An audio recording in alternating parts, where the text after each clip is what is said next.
कांग्रेस के दो पूर्व अध्यक्ष इन लोकसभा चुनाव में आमने सामने होंगे।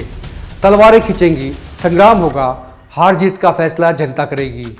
इनमें से एक अब भगवादारी हो चुके हैं। भगवादारी इसलिए क्योंकि कुछ दिन पहले ही उन्होंने बीजेपी का पटका पहन लिया है। कहानी डॉक्टर अशोक तंवर और कुमारी सैलजा की है। अलग अलग वक्त में दोनों ही कांग्रेस के अध्यक्ष भी रह चुके हैं और दोनों ही सिरसा से सांसद भी रहे। अब ये दोनों लाव लश्कर के साथ अंबाला की धरती की तरफ कूच कर रहे हैं, लेकिन हालात बदले तो दोनों एक बार फिर से सिरसा में आमने सामने हो सकते हैं, सिरसा की तरफ रुख कर सकते हैं और दोनों के लिए ही सिरसा की धरती ज़्यादा महफूज मानी जाती है। लिहाजा ऐसी संभावनाएं हैं कि इनका इलाका बदल सकता है। कुमारी सैलजा के लिए सिरसा की बैटल ज़्यादा आसान समझी जाती है। वहीं तंवर के पास भी सिरसा में बड़ी फौज है, जबकि अंबाला में उन्हें फौज को खड़ा करना होगा। लेकिन फिलहाल दोनों ने अंबाला में ही लंगर डाल दिया है।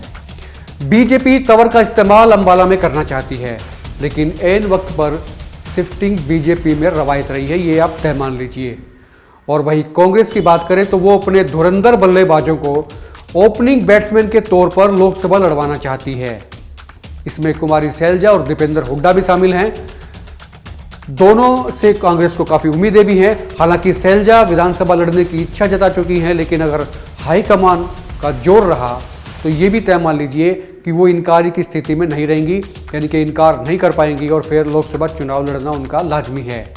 और बीजेपी चाहती है कि हरियाणा की तमाम 10 सीटों पर जीत कर आए, लेकिन कांग्रेस ने टिकटों का बंटवारा ठीक ठाक किया तो आप यकीन मानिए बीजेपी के लिए 5 सीटों पर भी जीतना मुश्किल हो सकता है। ये मैं तर्क के साथ आपको बताऊंगा। वजह यह भी है कि हरियाणा में बीजेपी की जबरदस्त मुखालफत है और ये विरोध मोदी का नहीं बल्कि खट्टर का है।